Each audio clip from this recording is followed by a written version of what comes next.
Kung hindi ako nanalo sa loto, palagay ko, ganito pa rin ako. Baka wala naman akong pinagbago. Kasi hindi naman nababago ng pera ang tao eh. Ang totoong nagagawa niya, na ilalabas niya kung anong klaseng tao ka talaga. Pero Sir Pepito, sa estado ngayon ng buhay mo, masasabi niyo po bang successful na kayo? Para sa akin... Yes, sir. Para sa inyo. Para sa? Para sa inyo po. Ang alin? Yung sinabi niyo po. Tungkol saan? Para sa inyo po, masasabi niyo po bang successful na kayo? Para sa akin, masasabi kong successful ka Excuse me, sorry, time's up na. May meeting pa kasi si Sir Pepito. May meeting pa si Sir Pepito. Oo, nandiyan na kasi yung ka-meeting niya eh. Nandyan ako. Oo, pasensya na. Humihingi siya ng pasensya. Sige po, balik na lang po kami bukas. Bukas? Akala ko interviewin mo din kami. I-interviewin din namin kayo? Oo, sabi mo. Sabi mo, na ano ho? Yung interview Ni Sir Pepito? namin. Bakit ho? Ha? Tawagan mo na lang ako pag tapos na kayong mag-usap. Kung matatapos kayo.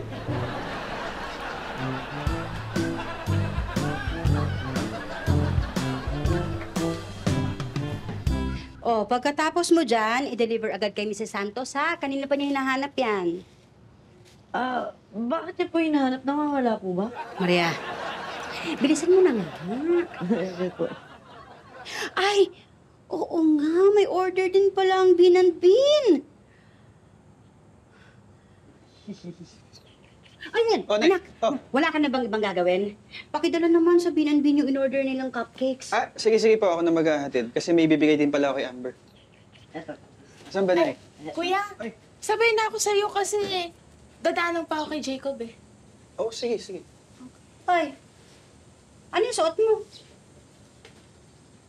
Bakit po? Ito yung palda mo. Mainit po sa labas eh. Mainit ba't naka-hoodie ka? Init pala. Ang dami pa natin hindi natatanong kay Sir Pepito. Baka mali tayo ng submission yan kay Ma'am Bernabe. Tapos, di ba may kukunan pa tayong... Kukunan? Yung mga videos. Bakit? Yung mga establishing shots. Maganda nga yan, makunan din natin yung pamilya niya eh.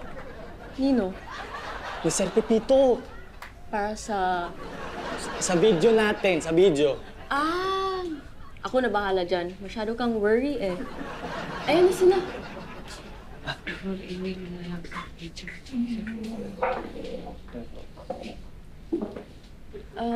Pwede po ba namin kayo ma-interview? Mabilis lang po. Akala ko ba hindi na? Kasi may kailangan kaming pag-usapan. Diba? Mabilis lang po. Mga ilang minutes pa. Yung ano ho? Yung interview. Nino? Namin, di ba sabi mo? Sabi ko? Di ba kasasabi mo wala? Nang ano ho? Mag-i-interview ka. Oo nga. Pwede po ba? Naku, wag na. Mauubos lang ang oras namin sa inyo. Iba na lang. Ano meron dito? Ayan. Eto, interviewin nyo. Yan. Ako? Kayo ho? Yung ano? I-interviewin? Nino? Namin ho? Bakit? Para ho sa docu namin. Kayo yung mga estudyante mag-interview? Sino ho? Kayo. Kami. Opo. Sige, mag-interview na kayo. Anong tanong? May saksakan po. Bakit may saksakan? Akala ko ba tungkol kay Pitch yung tanong? Oo nga po. Bakit tungkol sa saksakan? Saksakan po ng cellphone. Lobat na po kasi.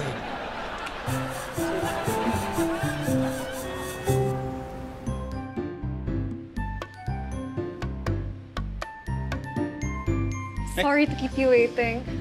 Ito na yung order nyo kay nanay. Thank you. Ang bilis kasi maubos nito rito eh. Saka, ito nga pala yung application form ko. Are you sure mag-a-apply ka dito? Yes. Sure. Wala rin naman masyadong ginagawa. Saka, sayang din kasi nasa bahay lang ako lagi. Okay. I'll just pass this along to my manager. Thank you. Tara. Uy! Ha? Ano? Bakit mag-a-apply ka rin? Hindi, may naalala lang ako kasi, di ba si Jacob, birthday na niya next week. Eh, di ko pa kasi alam kung ano regalo ko sa kanya. Alam mo ikaw, bakit hirap na hirap kang regaluhan niya si Jacob? Eh, ano ba maganda yung regalo? Basta galing sa puso, okay yun. Basta wag galing sa pusod. Ha? Paano ngayon? Eh, tara na nga. Tawa, tawa, tawa,